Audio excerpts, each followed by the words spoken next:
네, 안녕하세요. 반갑습니다. 저는 부천 마을미디어 오원소 진행하고 있는 한준탁이라고 하는데요. 오늘 저희가 동진학당에 탁 MC로 오게 됐습니다. 동진학당에는 벌써 두 번째 제가 초대 손님으로 왔는데, 첫 번째는 저희가 문화다양성으로 보는 우리 역사에 대한 이야기를 했고, 오늘은 이 다산 정약용 그리고 목민심서로 바라보는 조선 후기의 정치와 백성의 삶, 그리고 그거를 빗대어서 현대사회를 좀 들여다보려고 합니다. 제가 첫 번째 왔을 때는 너무 많이 얼어서 좀 딱딱한 진행을 했는데, 오늘 좀 편안하게 진행하려고 하니까요, 많은 응원과 댓글 부탁드리겠습니다. 그럼 저희 본 강의 들어가기 앞서 저희 동진학당의 주인이신 동진쌤 모시겠습니다. 반갑습니다. 안녕하세요. 네, 안녕하세요, 동진쌤. 네, 어떻게 한 달 만에 뵙는데 잘 지내셨나요? 예, 절반은 잘 지냈고요. 절반은 잘못했습니다. 좀 양일구하고 그를 벗고 진행을 하겠습니다. 제 어머니가 아프셔가지고 많이, 그리고 또 하나는 방학 때 딸내미하고 너무 많이 놀아줬더니 약간 방전이 됐어요. 육아만큼 힘든 게 또 없으시죠? 네, 맞습니다. 저도 익히 들어서 알고 있습니다. 네. 그래서 저희가 이 주제 선정을 하고 나서 질문들을 제가 먼저 좀 보내드렸는데, 사실 정약용 하면 좀 떠오르는 게, 저는 그 사진이 있거든요. 그 정혜인이라는 배우 아세요?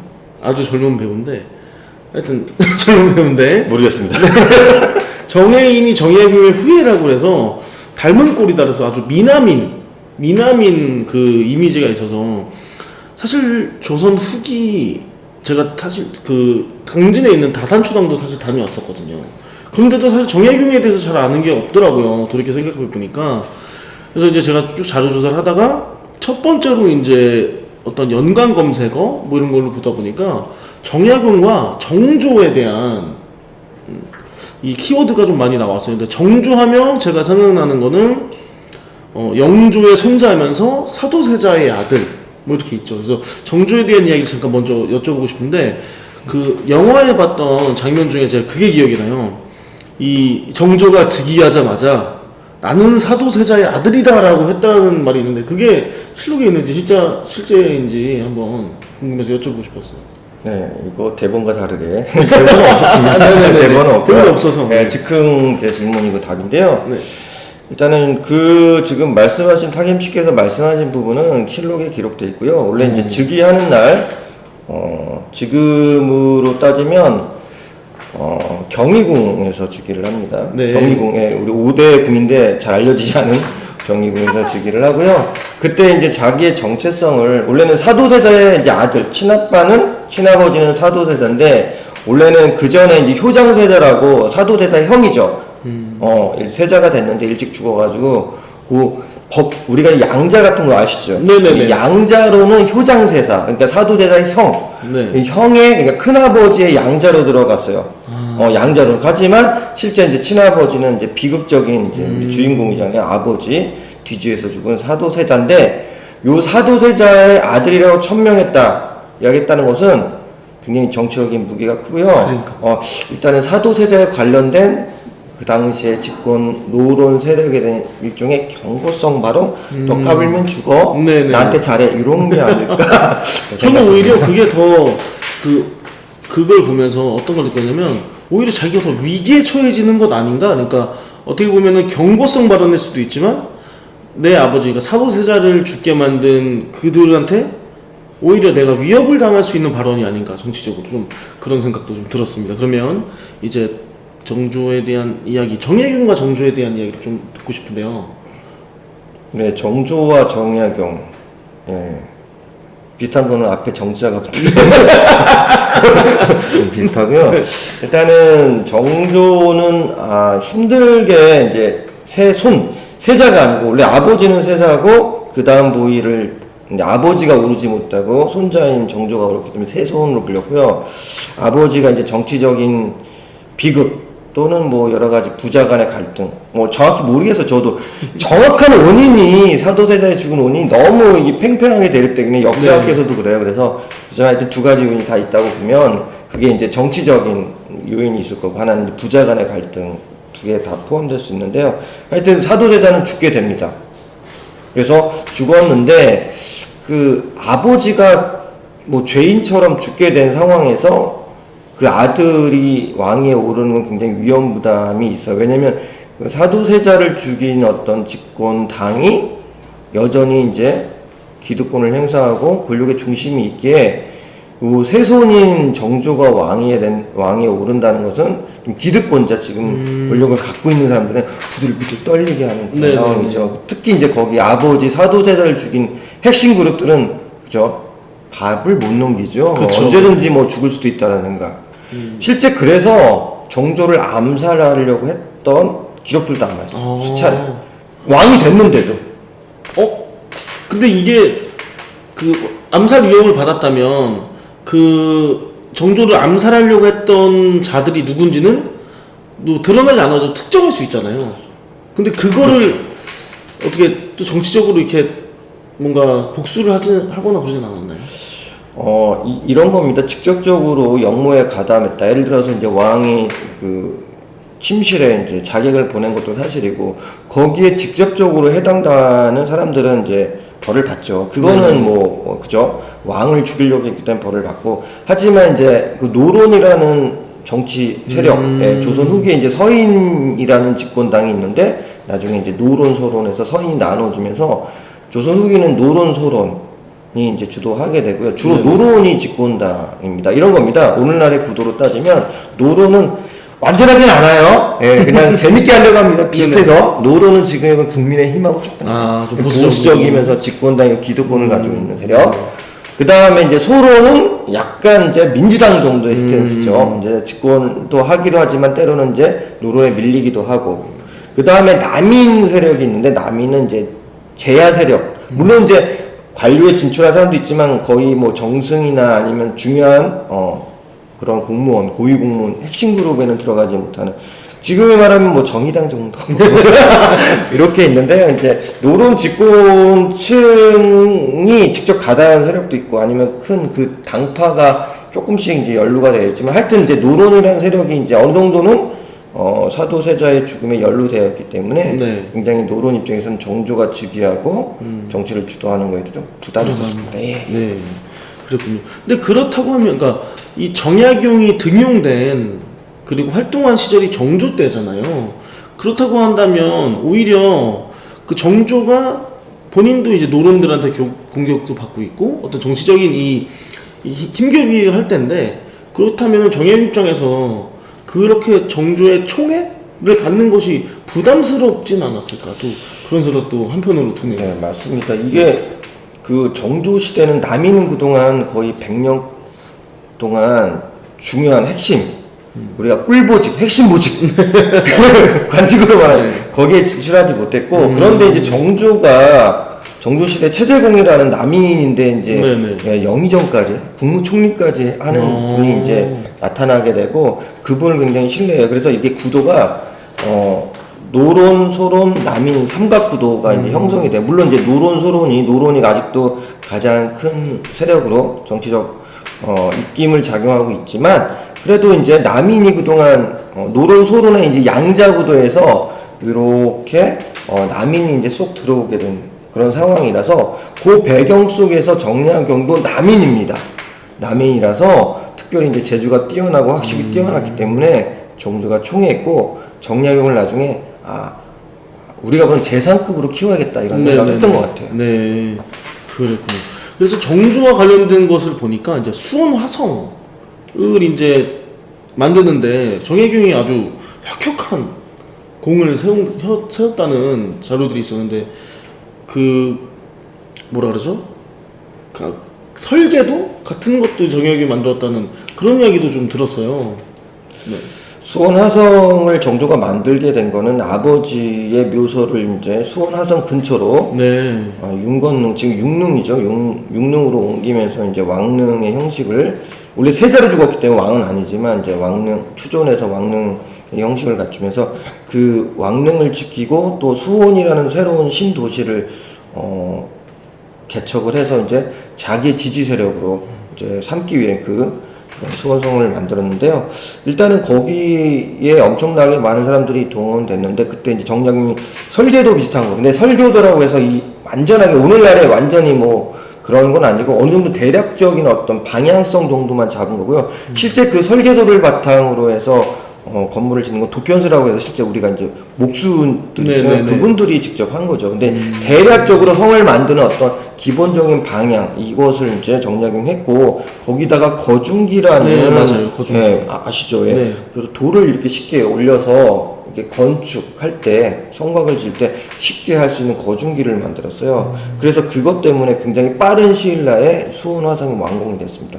거기다가 이 나중에 이제 수원에서 한양에서 수원 갔을 때 정약용이 이제 건의를 했던 배를 이렇게 한강에 딱 뛰어가지고 수십 척을 딱 씌워가지고 거기에 다리를 만들어서 왕이 행차할 수 있는 그것까지 정약용이 만들었으니 그러니까 정약용과 정조는 뭔가 이렇게 정치적 이상과 뜻을 같이 했던 신하와 제자지만 어떻게 보면 동지라고 할 수 있습니다. 네.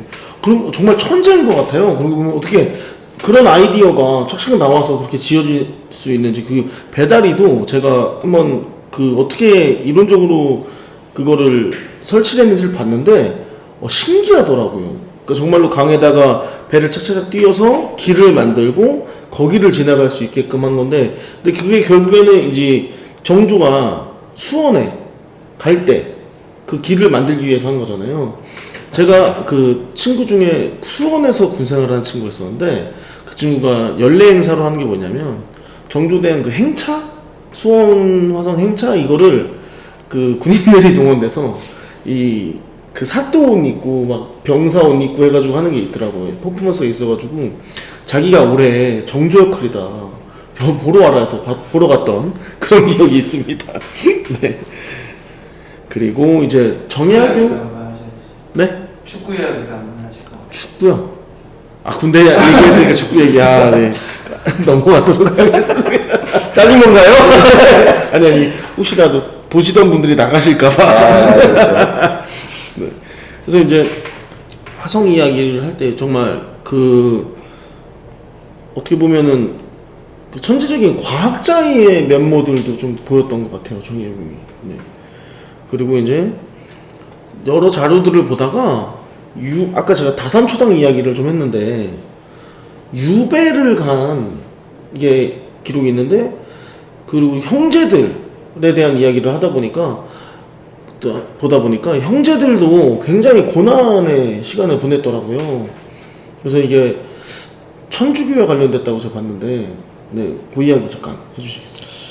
예, 그 정약용과 천주교는 오히려 정약용보다는 오히려 형제들 중에서 굉장히 열심히 신앙생활을 했던 우리 최초의 초기의 카톨릭 천주교 신도인 이제 정약종 이제 바로 위에 있는 형님이 이제 원래는 이제 이 삼형제가 원래는 우리가 보통 이제 정약용과 그의 형제들에서 보통 이제 우리 지금 자산오버 영화 나왔잖아요. 네네네. 그래서 정약전, 전이에 그 형님이 있고 그 다음에 그 아래 바로 약종 이분이 카톨릭 쪽에서는 굉장히 이제 순교자가 되시고 아주 열혈 카톨릭 신자가 되신 분이고 원래는 또 그 외에 정약현 어머니가 틀리지만 큰형님이 있어요. 정약현이라고 그분은 이제 존재감은 별로 없지만 딱 집안을 계속 지키고 있던 그런데요. 특히 이제 뭐 우리 정약종, 정약용 이렇게 삼형제는 이제 어머니가 같고 아버지 어머니가 같기 때문에 늘 이제 굉장히 우애가 좋았는데 아마 천주교를 처음에 비슷한 시기에 접했던 것 같아요. 그러니까 천주교를 서학이라고 불렀거든요. 서양의 학문. 네. 그래서 서학인데 단순히 종교뿐만 아니라 서양 과학 기술 뭐 이런 것까지 다 포괄적으로 들어가 있어요. 그래서 이 서학 학문을 가지고 성리학은 좀 약간 관념적이고 네네. 실용적이지 않잖아요. 네. 유학이라는 게. 그래서 새로운 학문을 통해서 뭔가 백성들의 삶을 나아지게 하기 위해서 좀 더 이렇게 실학적인 측면에서 접근하는 측면이 하나 있을 것 같고요. 근데 여기에 이제 정약종이라고 바로 형님은 이제 아주 종교 쪽으로 좀 들어가고 같이 이제 천주실이나 이렇게 교리서를 공부했지만 이 정약전하고 정약용은 약간 관심이 있다가 관심이 조금 다른 방향으로 갔다면 그 바로 위 정약종 이분은 아예 신앙으로 갔는데 이게 자유로울 수는 없지만 그래도 이제 서학 천주교를 바라보는 차이는 조금씩 있었는데 하여튼 같이 연루돼가지고 1800년 신유 사옥에 연루돼가지고 한 분 이제 정약종은 죽게 되고 그다음에 거기 정약전은 흑산도로 유배를 가게 되고 네. 정약용은 강진으로 유배에 갔습니다. 그건 근데 노론이 남이라는 정치 세력을 탄압하기 위한 어떤 의도로 수단으로 네, 그렇죠. 그래서 음. 이제 그런 결과가 발생했죠. 네, 엄청난 박해를 받았을 것 같아요. 그 성리학이 그래 조선 후기라고는 하지만 그래도 성리학이 지배적이었던 세상에서 서학 그 천주를 어떻게 보면 그 종교를 믿는다는 것 자체가 네, 굉장히 어려운 일이 아니었나 또 그런 생각도 듭니다. 네, 또 유배하니까 생각나는데 그 자산오보에 나왔던 정약전 맞죠? 네, 맞습니다. 근데 이 자산오보가 전 처음에 좀 뭔지 몰랐는데 이게 물고기를 기록한 거더라고요. 네. 네. 그래서 보면은 그 지금 우리가 부르고 있는 그 물고기들의 명칭이 다 그때 네, 확립된 것들이 많다고 네, 들었습니다. 네. 아까 물고기 하니까 또 회 또 한잔 생각. 그 자선오보에 홍어에 대한 내용이 있는데요. 네네네. 그거 재밌더라고요. 남자 홍어가 교미하는 것까지. 아, 진짜요? 예, 그 낚시에 잡아서 이제 죽게 되는 과정도 그렇고. 근데 저도 이제 그 부분을 이제 자료를 보면서 막걸리가 생각났습니다. 요거 홍어에는 요거 막걸리를 먹어야 돼. 홍탁이죠, 홍탁. 홍탁이죠. 네. 네. 아 근데 요즘에는 좀 자유롭게 못 다녀서 좀 아, 아쉽다는 그러니까요. 말씀을 드리면서 강의서 살짝 샜지만 그리고 이제 그 유배에 관련된 걸 보니까 그 유배지에서 이 정약용이 쓴 이 집필한 책의 양이 어마어마하더라고요. 근데 이 유배지에서 마음껏 그렇게 뭔가를 책을 적어서 낼 수 있었나요? 네, 유배인데 이게 유배 이제 강진이라고 유배를 딱 가면 뭐 그 유배도 좀 형식이 다양한데요. 일단 그냥 유배는 그 지역 강진을 벗어나지 않은 선에서는 자유롭게 움직일 수는 있어요. 예를 들어서 유리안치다라고 하면 이제 가시덤불로 해가 아예 그냥 집 밖으로 못 나가는 그 정도는 아니고요. 이렇게 강진 지역까지는 이제 하지만 흑산도도 전라도 있잖아요. 네. 형님 정약전하고 네네. 같이 유배 생활하는데 거기는 못 가요. 왜냐면 강진이고 여기는 흑산도잖아요. 배를 타고 건너가야 그렇게 경계를 벗어나면 안 돼요. 위수 지역 벗어나면 안 돼요. 딱 그 지역에만 있어야 돼요. 그런 차이가 있기 때문에 남는 시간에는 이제 집필도 가능하죠. 네. 책을 시간이 남아서 썼어요. 할 게 없으니까.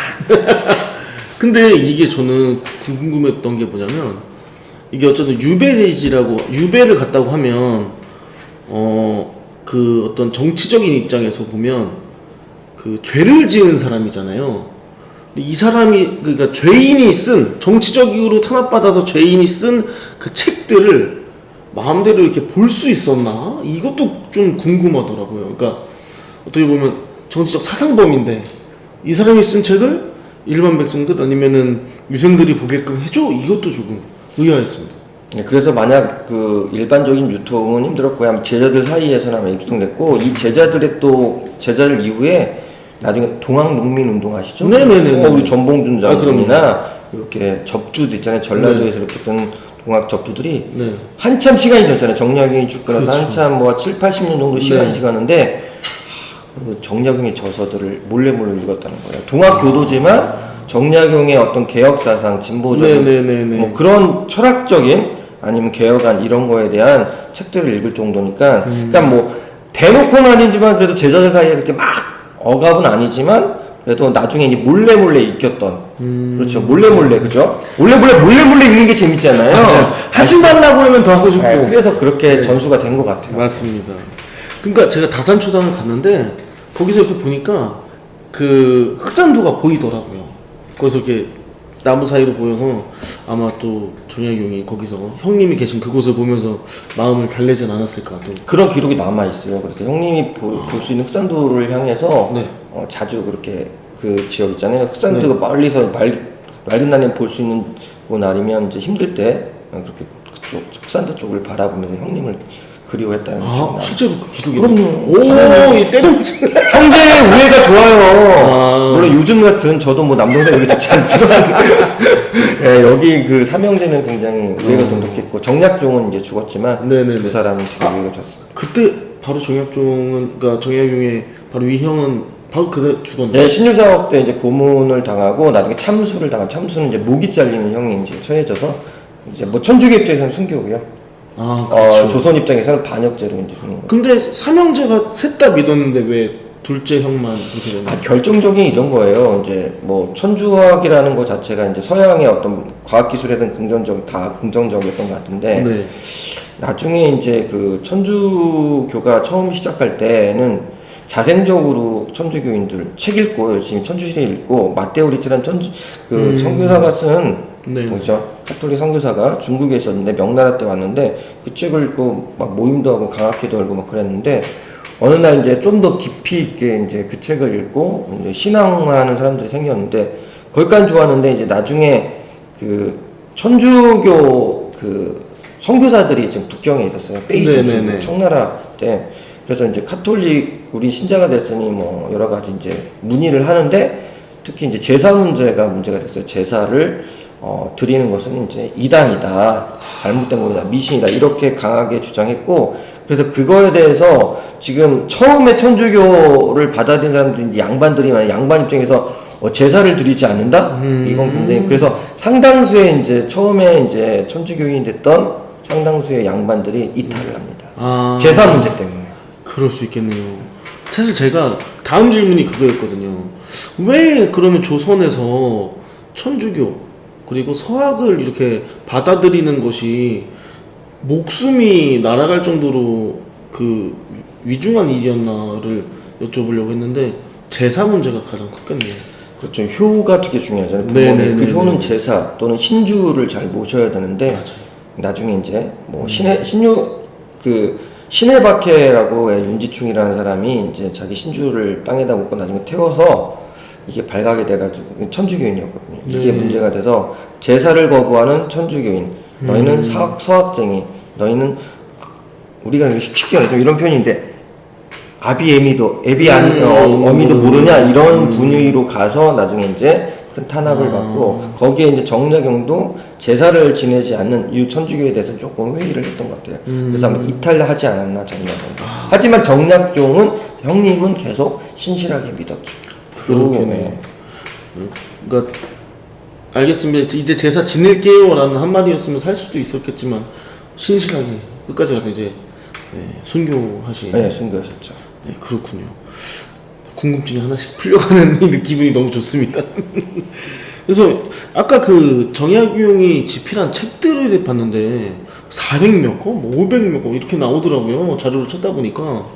근데 혼자서 그렇게 쓸 수가 있나요? 그러니까 아무리 유배지에서 뭐 생각 정리를 한다든지 자신의 사상을 정리한다든지 할 수는 있겠지만 그게 과연 가능한 일일까? 네. 정약용은 제가 생각하기에는 원래 좀 천재 기질이 있었고요. 그러니까 원래 관료 생활을 하다 보면 물론 이제 조선시대의 선비들은 관료 생활할 때는 이제 여력이 없으니 책을 쓰기가 쉽지 않은데 이제 관료가 아니고 유배에 있기 때문에 뭐 농사를 짓는 것도 아니기 때문에 뭔가를 소일거리가 필요할 텐데 네. 아마 본인이 그동안에 이제 정치를 했고 그 다음에 여러 가지 뭐 지방 수령도 했고 뭐 암행어사도 다 했는데 여러 가지 경험들을 후세에 알려겠다는 어떤 신념? 우리가 이제 그런 사마천의 사기라는 역사책이 있는데 아버지의 유언 때문에 네. 사마천이 어쩔 수 없이 죽음의 위기 속에서 거세를 당하면서도 사기를 썼잖아요. 네네. 뭐 그 정도까지 거창하지 않더라도 뭔가 내가 정치적 중앙정치에서 실패를 했죠. 뭐 정주가 죽은 것도 가장 큰 요인이지만 하지만 정치 개혁이나 본인이 생각했던 그리고 현실에서 벼슬 살을 하면서 뭐 경험했던 것들이 농축되어 있었을 거고 그것들을 아마 자유롭게 썼던 거 아닌가. 그러니까 평소에 생각했던 것들을 나름대로 이제 인생 후반을 정리하면서 그리고 민족의 미래라고 해야 되나 조선의 미래라고 해야 될까요? 그런 것들을 고민하면서 아마 열심히 쓰지 않았을까라는 생각이 들어요. 물론 거기에는 천재적인 어떤 그분의 능력이 있었기 때문에 가능할 거라는 생각도 듭니다. 네. 방금 얘기하신 것 중에 암행어사 얘기가 잠깐 하셨는데 정약용이 암행어사 생각도 했네요. 제가 어사하면 박문수밖에 몰라서. 네, 어사하면 박문수지만 이제 박문수보다 조금 이제 후기죠. 이제 영조 때 활동했고 정조 때 이제 활동했으니까 정약용은 암행어사는 이제 밀명을 받고 네네. 그 지역의 수령들을 감시하는 거예요. 그래서 경기도 암행어사를 했습니다. 아. 가서 이제 경기도에서 불법을 저지르는 그런 수령들도 고발을 하고요. 벌을 내리고. 하지만 이제 뭐 갈등도 있어요. 그때 경기도 감사라고 하는 경기도지사. 네네네. 지금 말하면 그 사람하고 이제 그 사람의 부정을 이제 왕에게 일러 바쳤다고 해야 되나? 그게 이제 소임이니까 그 역할이. 네네네. 해서 그 사람하고 이제 왼수지간이 된 그래서 나중에 그 18년이란 유배 생활을 계속 풀리지 못한 것도 그 경기감사 그 당시 자기는 암행어사지만 직급이 높았던 경기거사의 부정부패를 이야기했던 게 또 커요. 그러니까 본인이 역할을 잘했지만 정치라는 게 있잖아요. 그쵸. 이 나쁜 열심히 했지만 뭐요? 장대 권력가들한테는 미움을 사기 때문에 그럴 수 유배 생활도 길어졌다는 그런 이야기가 있습니다. 그럴 수 있겠네요. 그러니까 예를 들어서 제가 결정권자인데 10년 전에 나를 고발했던 사람이 이렇게 있으면 고약한 마음에 그렇죠. 예. 그럴 수도 있겠네요. 정치적 보복 네. 한 거죠. 알겠습니다. 그래서 이제 그럼 목민심서 이야기를 좀 넘어가서 보자면 사실 저는 이게 진행자로서 자격이 될지 안 될지 모르겠지만 목민심서를 안 읽어봤습니다. 그래서 네. 질문할 게 굉장히 많아요. 근데 목민심서가 뭐냐부터 이야기를 해주시면 네. 이거 대본이 없으니까 어떻게 이야기해야 될지. 네. 예, 예. 목민이라는 건 우리가 이제 우리 그 조선시대 뭐 사극을 보면 알겠지만 수령이라고 하잖아요. 사또. 네네. 사또. 그래서 사또. 그러니까 지방을 다스리는 공무원들, 특히 뭐 군수나 뭐 현감이나 현령이나 그 다음에 아까 감사, 관찰사까지 포함해서 그 모든 이제 왕 대신 지방을 다스리는 그런 벼슬아치, 그 지역을 다스리는 벼슬아치를 수령이라고 해요. 다른 말로는 이제 목민관이라고 합니다. 목. 네네. 여기서 목은 기를 목이에요. 백성을 기르는 일이에요. 아. 아니, 약간 이런 거예요. 그냥 오늘날 좀 수평적인 건 아니고요. 위에서 이제 왕을 대신하는 수령이 이 백성을 어여삐 여기서 불쌍히 여기고 잘 다스리는 그런 사람들을 목민관이라고 합니다. 그러니까 이 목미에서 목민은 수령들이 어떻게 마음을 다해서 어떻게 그 지역의 백성들을 잘 다스릴 거. 수령의 기본 자세. 근데 요즘 말하면 뭐예요? 공무원의 기본 자세, 기본이 네, 뭐. 반드시 해야 될 그런 필수 요건들, 뭐 이런 것들을 정하는 거죠. 본인이 직접 곡산부사라는 실제 수령을 하면서 그때 경험담을 중심으로 나중에 이제 유배지에서 만든 책이 목민심서입니다. 그러면은 이제 그 지금으로 따지면 기초단체장들에게 이렇게 해야 될 어떤 윤리 도덕책 같은 건가요? 근데 어떤 내용들이 주로 있나요? 그러니까 어떻게 이제 지방 자기가 수령으로 오면 어떻게 올 때는 어떻게 조용히 오고 백성들이 피해를 보지 않게 오던가 아니면 백성들에게 여러 가지 세금을 뭐 또 거둘 때는 어떤 원칙으로 가지고 거둬야 되는가. 그 다음에 수령으로서 재판은 어떻게 해야 되고 그 다음에 지역에 도적대가 나오면 도적대를 어떻게 벌하고 어떻게 훈계할 것인가. 뭐 다양한 거예요. 그러니까 지방 행정에 대한 지방 정치에 대한 것들을 다 함축해서 가장 중요한 것들을 이렇게 각각의 이제 챕터별로 잘 정리한 책이 목민심서입니다. 제가 근데 되게 웃긴 게 우리나라 정치인들이 가장 많이 읽는 책이 목민심서인데 그런 정치인들 중에서 제대로 정치하는 인간들을 못 봤어요. 어떻게 읽으셨는지 목민심서를 정략국의 마음으로 읽지 않고 정치적인 어떤 성장, 자기가 발전하기 위한 수단으로 삼았는지 잘 모르겠습니다. 그거 읽고 다 반대로 하는 거 아닐까요? 반대로 가나요? 네, 맞아요. 저도 그게 지금 공감되는 게 그 얘기를 하는 것 자체가 정약용이 그거를 쓴 것 자체가 그 당시에 안 지켜지고 있기 때문에 썼고 지금도 사람들이 그 어떤 관에 들어갈 때 뭐 선물 받는 책 보면은 목민심서를 많이 받는다고 기사를 봤는데 그러니까 지금도 안 지켜지고 있고 그때도 뭔가가 안 지켜지고 있다는 걸로 들리는데 그때 그러니까 19세기죠. 그때 그러면 조선의 모습들이 좀 궁금한데요. 예, 이거를 이야기하면 당시 정치 상황과 백성들의 삶까지 같이 연결해야 되는데, 네네. 이거 압축해서 이야기해야 되는데, 막 너무 말이 많아질 것 같아요. 거기서 지금.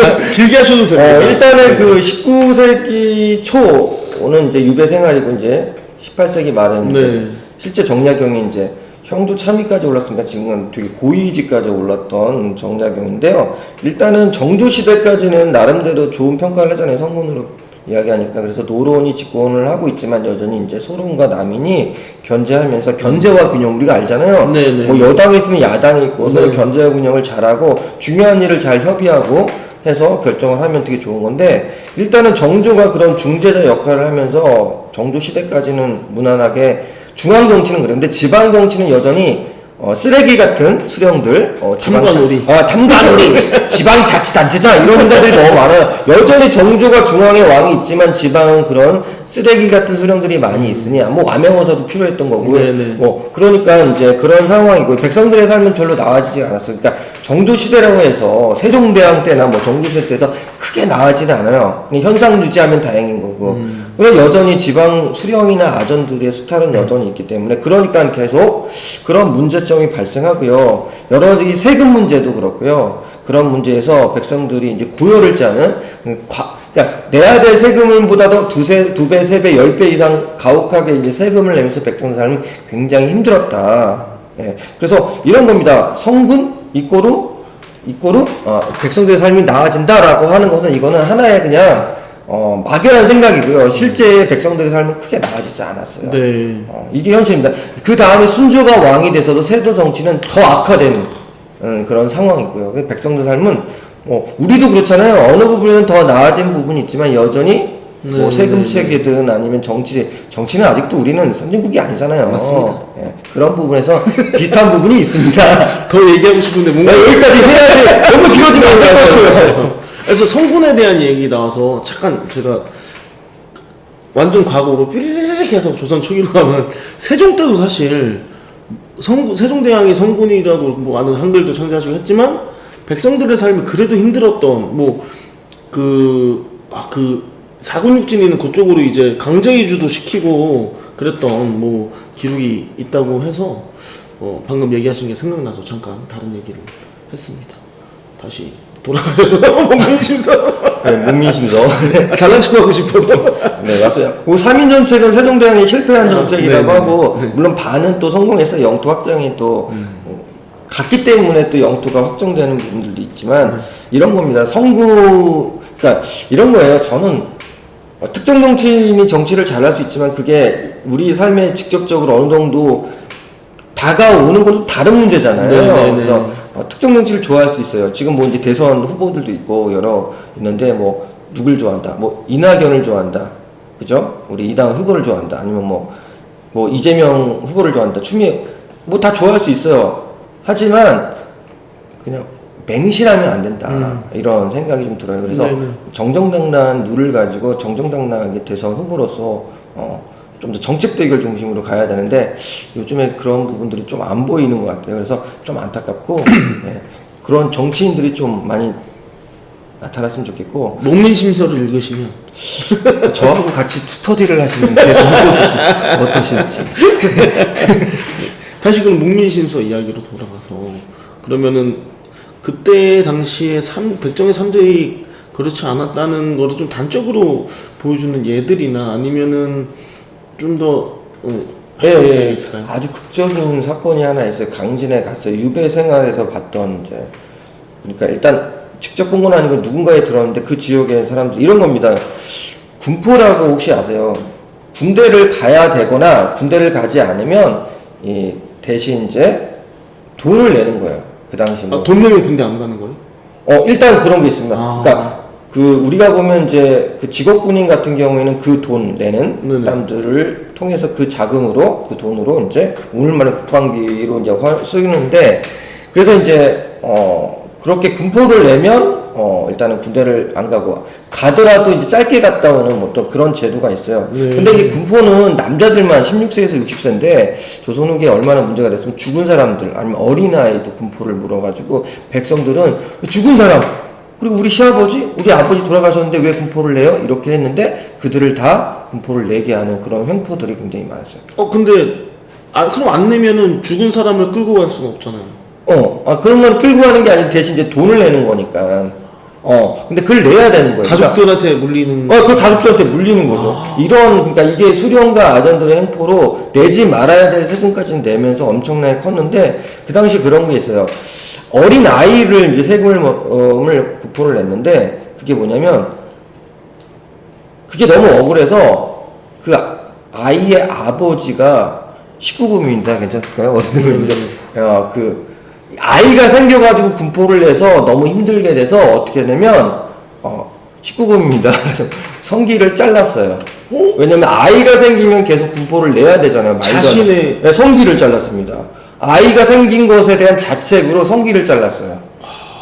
충격적이죠. 이게 진짜 나와 있는 겁니다. 애절량이라는 시에 표현됐고요. 이게 없으면 군포도 내지 않을 네, 어린 아이한테는 물리면 안 되는데 물리고 이런 상황이 오니 그리고 나서 더 충격적인 거는 그 잘려진 성기를 아내가 가져가서 강진 관아에 가가지고 수령과 향리들 앞에서 이거를 항의를 했던 그런 내용이 나와요. 그러니까 얼마나 비참한 생활을 하는 겁니까, 백성들의 삶이. 이만큼 고달프고 말도 안 되는 세금에 착취와 억압을 당했던 조선 후기의 백성들. 그 당시 전 태어났으면 못 붙었을 것 같습니다. 도망갔을 것 같아. 끔찍하네요. 끔찍합니다. 네. 삶이 하루아리의 삶이. 네, 저도 그 당시에 태어났으면 분명히 양반은 아니었을 것 같거든요. 저희 집안은 평민이었습니다. 네. 무조건 저도 그 중에 한 명일 텐데 농민이거나 노비였을 수도 있어요. 대다수 농민 아니면 노비죠. 네. 정말 그러면은 그 군포에, 그러니까 군역을 노비들도 졌나요? 노비는 짓지 않았어요. 왜냐면 노비들은 관노비들은 관청에서 일을 하면 됐고요. 네. 대신 그게 세금 대신 이제 몸으로 이제 국가 일을 하는 거니까. 그 다음에 노비들 사노비는 개인의 재산이기 때문에 양반들에게만 자기의 일을 하면 되고요. 그러니까 이제 노비들은 세금을 내지 않죠. 자기 주인한테만 복무를 하면 돼요. 노비로서 역할. 그러면은 스스로 노비가 되는 경우들도 있었겠네요. 네, 먹고 살기가 너무 힘들어서 자식을 팔거나 아니면 스스로 노비가 돼서 그 가족이 다 노비가 평민에서 노비가 된 사람들 많죠. 오히려 그거를 원하는 사람들이 많아요. 왜냐면 세금 내는 게 너무 힘드니까 차라리 노비로 살자라고 해서 노비가 된 사람들도 꽤 많죠. 그것도 경쟁률이 꽤 높았다는 얘기가 있어요. 정말로? 왜? 고려시대부터 조선시대까지. 정말 끔찍하네요. 끔찍하죠, 그러니까 삶이. 나의 자유와 모든 걸 속박 당하더라도 나 세금 안 내고 살래라는 네. 얼마나 그걸 많이 불렀습니까? 근데 이게 또 이야기가 좀 더 거서 삐리리 올라갈 수도 있는데 삐리리 어디까지 올라가나? 삐리리 이렇게. 이 양반과 일반 평민들에 대한 세금 비율에 대한 조선시대 그런 이야기를 조금 듣고 싶은데, 그러면 그러니까 땅이 많은 사람한테 많이 걷고 없는 사람한테 조금 걷었으면은 이런 일이 안 일어났을 텐데라는 의문이 들어서. 네, 일단 세금은 조선시대에는 이제 원래는 양반들은 군포를 내지 않아요. 양반의 특권이기 때문에 군포를 내지 않기 때문에 세금이 없어요. 양반에 대한 군포는. 양반은 그럼 군역에 대한 의무도 지지 않아요? 일단은 전세, 땅이 많으면 전세, 그 땅에 대한 세금은 냅니다. 그리고 나중에 조선 후기에 대동법이라는 법이 실시가 돼가지고 특산물도 이제 쌀로 바치는데 그것도 이제 땅이 많은 사람들, 부자인 사람들이 조금 더 많은 제도로 바뀌긴 했지만 일단은 양반들은 군역을 내지 않기 때문에 형평성은 없는, 이 신분 제도니까 그런 게 좀 있었고요. 그 다음에 양반들은 일단은 자기가 이제 관리면 또 따로 세금을 안 내요. 공무원 자체 국가를 위해서 하는 거잖아요. 그죠? 국가에 뭐 이렇게 관직이 있다 그러면 안 내는 겁니다. 하긴 봉건 사회니까. 봉건 사회니까. 그래 하지만 양반이 돼야 돼요. 그래서 이 양반 정말 양극화의 끝. 양극화의 끝입니다. 이게 뭐 지금의 시선으로 그때를 다 판단할 수는 없겠지만 그래도 뭔가 불합리한데라는 생각이 계속 드는. 근데 지금도 사실 마찬가지라는 생각이 좀 들어요. 정말 그러니까 예를 들면 지금 평범하게 직장을 다니는 사람들은 세금을 내가 받기 전에도 알아서 떼가잖아요. 근데 사실 정말 많은 사람들은 그 그 어떤 노동도 안 할 뿐더러 그거를 이제 잘 굴려서 세금을 덜 낼 수 있는 방법들을 알아서 잘 찾아서 하고 있다는 생각이 또 거꾸로 현대 사회에서 비춰보니까 좀 듭니다. 그래서 원민신서를 다들 읽고 군역을 다 똑같이 지고 그랬으면 하는 마음이 좀 듭니다. 네. 그럼 이제 정약용의 삶을 좀 더 들여다보고 싶은데요. 그러면 정약용이 목민심서를 쓴 게 좀 본인의 삶의 후반에 쓴 건가요? 네, 강진 유배기 때 썼어요. 아, 완전 은퇴한 후에. 은퇴가 아니고 잘린 거죠. 은퇴가 아닙니다. 은퇴는 명예로운데 잘린 거죠. 예, 유배간 예, 후에 유배. 이제 본인의 이전 그 자기가 직업적으로 이렇게 살아왔던 것들을 이제 너희들이 이렇게 해야 돼라고 쓴 거잖아요. 그러면 정약용의 삶은 목민심서처럼 자기도 그렇게 살아왔나요? 그러니까 예를 들면 뭐 조용히 백성들이 없을 때 조용히 일을 가야 되고 이렇게 해야 되고 하는 것들이네요. 일단은 그게 이제 선후 관계가 좀 다를 것 같아요. 일단은 그 목민수는 나중에 본인이 수령도 했었고 암양어사도 했고 벼슬살이를 하고 이후에 쓴 거니까 본인이 했던 것들도 많이 반영을 했습니다. 직접 잘 준수했던 거. 거기다 부가적으로 아마 좀 더 필요한 것들을 보강하지 않았나 생각이 들어요. 일단은 곡산부사로서 수령을 할 때 굉장히 선정을 베풀어가지고 백성들이 정약용 우리 사또 최고야 막 이런 정도까지 진짜 이거는 보통은 막 그 정도까지 아닌데 잘했던 것 같고요. 암행어사 때도 아까 본인보다 상관을 고발하면서 굉장히 이제 올곧게 정직하게 했기 때문에 본인이 어느 정도 했던 것들 경험했던 것들을 반영했다고 보고요. 거기에 플러스 보강했던 이 정도. 그러니까 이게 쓰고 나서 나중에 한 게 아니라 자기가 했던 것들을 기록한 거니까 그렇게 이제 바라보셔야 될 것 같아요. 자기가 어느 정도 했던 거, 경험했던 거, 시행했던 것들을 목민심서에 이제 반영했다고 보면 되겠죠. 그러면 어떤 자기가 해왔던 그 관직에 있을 때 했던 것들을 어떻게 집대성한 그렇죠. 정리를 한 겁니다. 목민심서로. 근데 그 내용을 잘 모르겠어서 근데 그 정말로 근데 그 하급 관리 이야기부터 많이 남아 있나요? 아니면은 그 어떤 말 그대로 그 수령들에 대한 일단 목민심서는 기본적으로 수령들 수령들 이야기입니다. 네. 그 내용 중에 혹시 좀 지금도 본받을 만한 것들 아니면은 뭔가 인상적인 것들 뭐가 있을까요? 그 원래 이제 수령이 처음에 이제 우리가 뭐 임용돼서 인간돼서 이제 가면 당시에 수령들은 어떻게 했냐면 이게 좀 인상이 돼요. 나발을 불고 많은 시종들을 걸으면서 가면 이제 백성들이 다 절을 하죠. 카포레이트 하듯이 가는 거예요. 그러면 절을 하고 막 민폐, 개민폐. 근데 대부분 그렇게 하는데 이 목민심서에서는 딱 자기 시종들이 한 명만 데리고 조용히 가라는 거. 그러니까 백성들의 삶을 피해를 주지 않고 민폐를 주지 않고 조용히 가야 된다는 이 부분이 있는데 대다수는 이제 그렇게 한 거죠. 막 나발 불고 난리 부르스 치고 백성들 절하고 있고 저기 끝나게 또 보이지 않을 때까지 계속 절하고 있고. 지금으로 따지면 만약에 시장이 이치음식을 하는데 그 시 경계 밖에서 들어올 때부터 그렇죠. 손 흔들면서 빵빠레 터뜨리면 그렇죠. 지금 조금 그런 생각이 드는 게 이거랑 조금 결은 조금 다른데 어디 가서 요즘 행사를 많이 다니잖아요. 가면은 많은 분들이 공감하실 텐데 앞에 그 행사에 앞에 한 40분에서 1시간은 참석한 사람들 그 서열대로 소개하는 게 다예요. 네, 오늘은 어디 의원님 오셨 이게 다예요. 그래서 저는 한 가지 그 꿈이 있다면 행사 진행을 좀 많이 하는데 그런 행사 가서 그거를 다 없애버리고 싶은 생각이 있습니다. 그러면은 그 다음부터 난 안 쓰지 않을까라는 생각도 드는데. 그러니까 이게 논문심서로 관점으로 보면 그게 과연 민폐고 쓸데없는 허례허식이라고 하면 과감히 간소화해야 되는 게 맞다고 봅니다.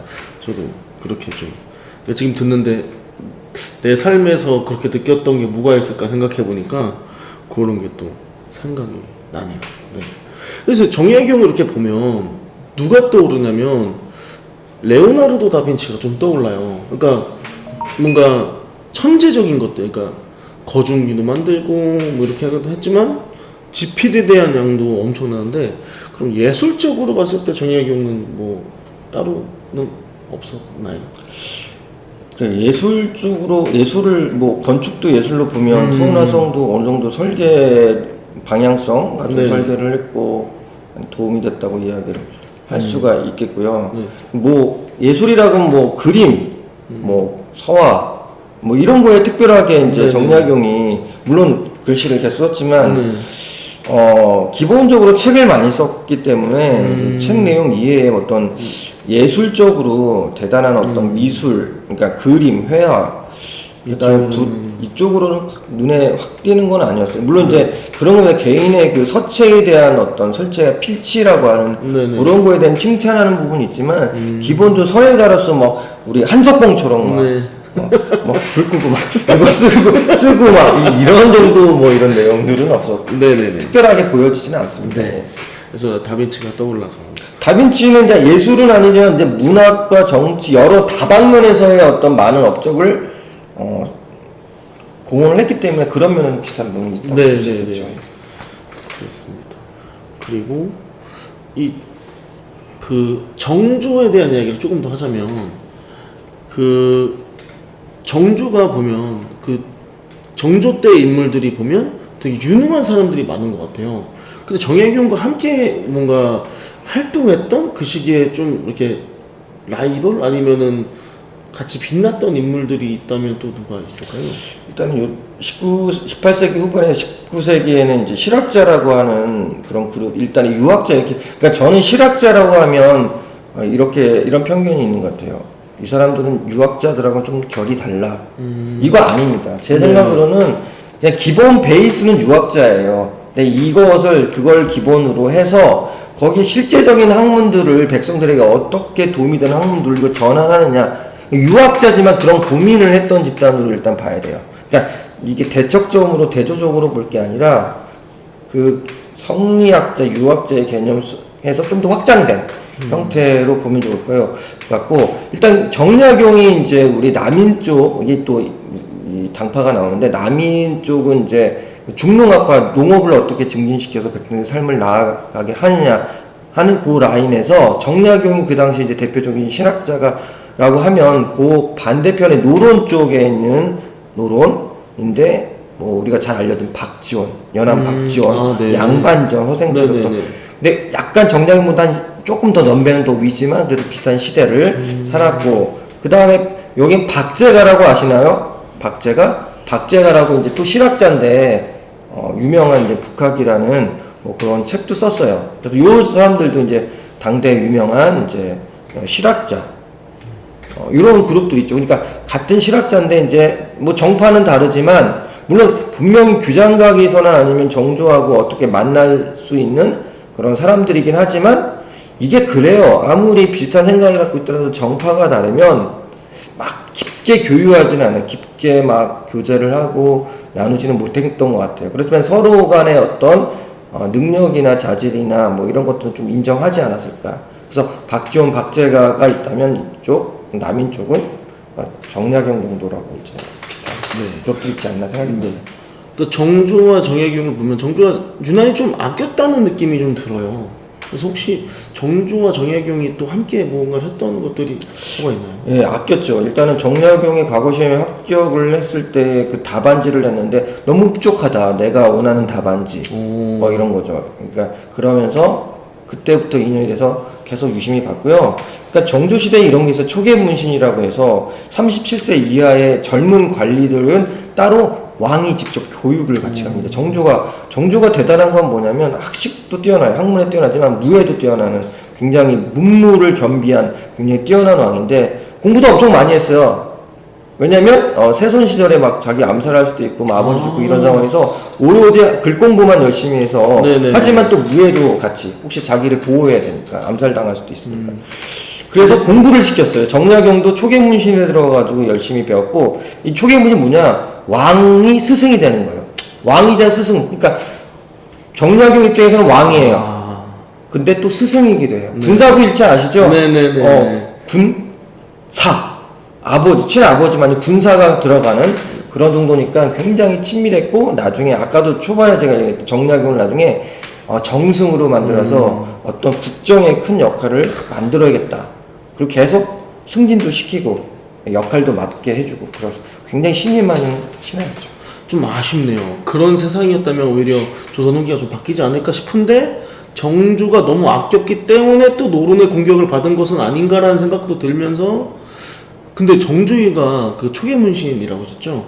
그건 굉장히 똑똑했네요. 그러니까 내가 스승이고 왕이야 하면서 그 젊은 그 학자들 아니면은 그 관리들을 들어다 놓고 자기적 정치적 동지를 키우는. 그렇죠. 일종의 네. 자기 지지 그룹을 만들고 그죠. 스승과 제자가 되는 거는 조선시대에 네. 뺄 수 없는 그럼요. 거잖아요. 그러니까 자기 정치 세력을 삼기 위해서 네. 의도적으로 또 그렇게 시행하고 굉장히 영리하죠, 정조가. 네. 예. 그래서 저도 그 정조하면은 떠오르는 건 사실 드라마 이산인데 그때 그 기억이 납니다. 그 암살을 받을까봐 밤새 불 켜놓고 공부하는 그 이서진의 모습이 네, 생각이 납니다. 네, 역시 정조라는 인물도 참 캐릭터가 재밌고 할 이야기가 많은 것 같은데, 정약용 같은 경우는 말 그대로 정조 키즈잖아요. 그렇죠. 정조 퀴즈입니다, 진짜. 예. 그러면은 정조가 키운 정치자. 근데 이 어쨌든 그 아무리 노론 세력이 강했다고 해도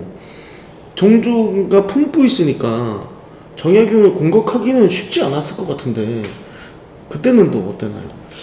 그 정약용이 이제 정조가 있을 때면서 공격을 계속 받았어요. 그 천주교에 연루돼가지고 자천되기도 하고, 하지만 다시 또 데리고 오죠. 정조가 워낙 인재고 네네. 나의 정치적 동반이라고 생각하기 때문에 데려와서 계속 하는데, 결정적으로 정조가 죽게 된 상황에서는 이제 바람막이가 없어서 쉴드 쳐줄 사람이 없으니 네네. 이제 유배를 간 거죠. 거의 죽을 뻔하다가 유배. 그것도 어떻게 보면 다행일 수도 있는데 예, 그런 상황이 걸립니다. 네.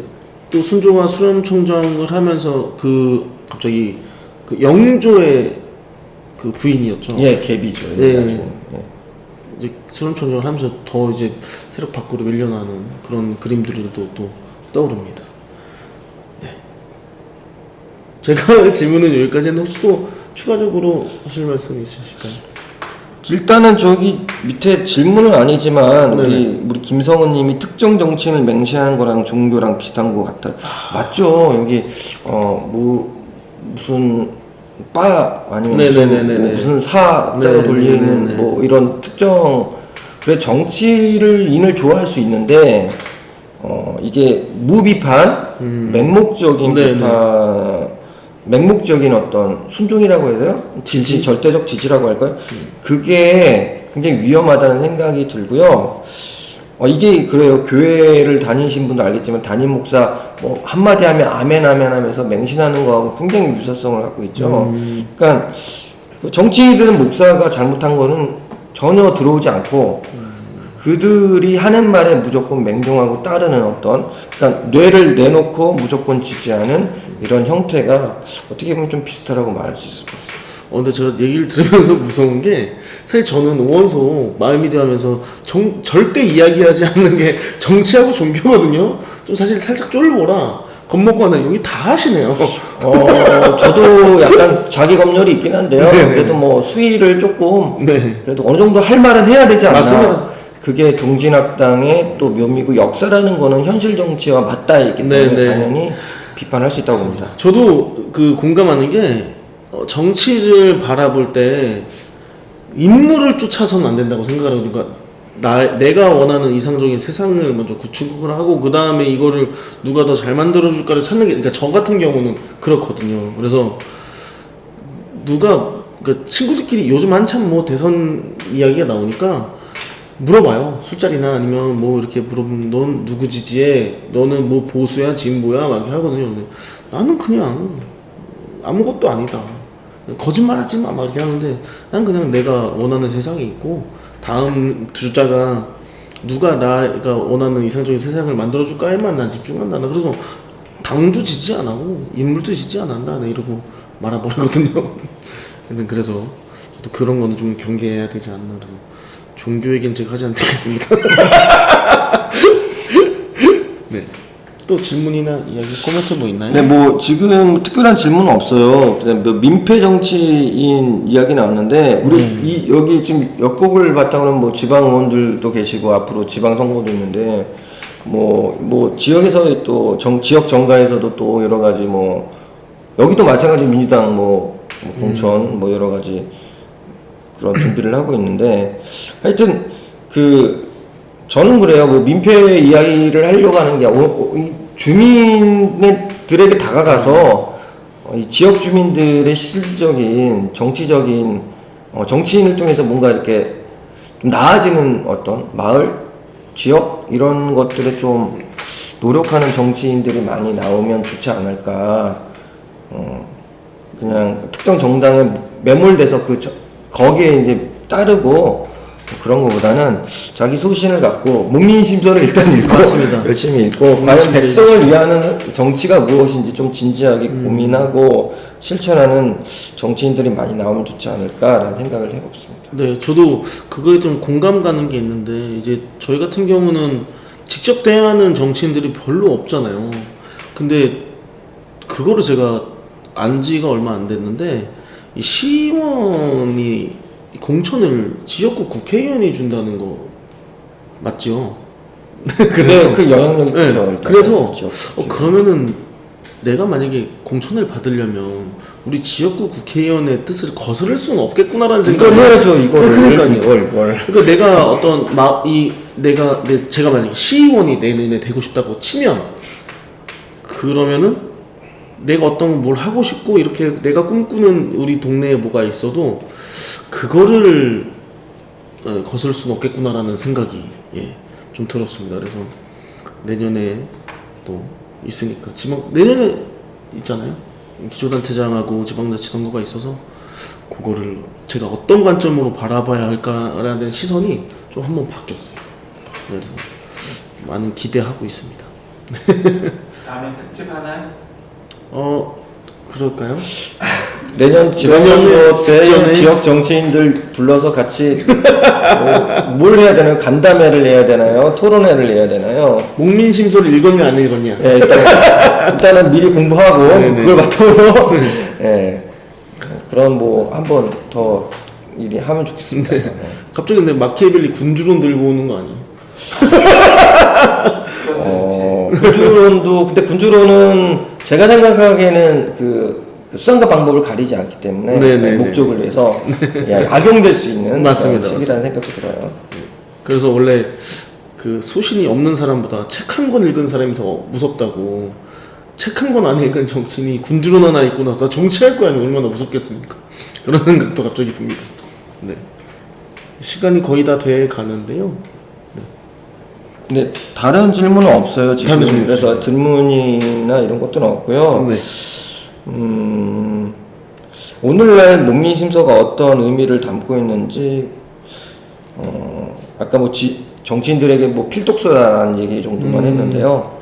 그냥 뭐 필독서가 아니더라도 정치를 왜 했는지 정치인들이 정치를 하게 된 이유가 뭔지 저는 그것에 대한 어떤 실마리나 어떤 그런 또 뭔가 영감을 줄 수 있는 책이 목민심서라고 생각이 들어요. 그냥 그래서 혹시라도 초심을 잃었거나 이런 분들 이거는 정치인들뿐만 아니라 우리 일반 시민들도 한번 뭐 읽어보라고 네. 권면하고 싶습니다. 네. 어떤 리더십 향상이나 고취에 또 도움이 되지 않을까 그런 생각도 들어서 저는 꼭 읽어보도록 하겠습니다. 시간이 됐는데 슬슬 마칠까요? 예, 이제 시간이 뭐 1시간 시간이 됐고 어떻게 재밌게 마칠 수 있을까요? 저희 동진학당 다음에 조금 더 재밌는 역사 강의로 돌아오겠습니다. 감사합니다. 네, 수고하셨습니다.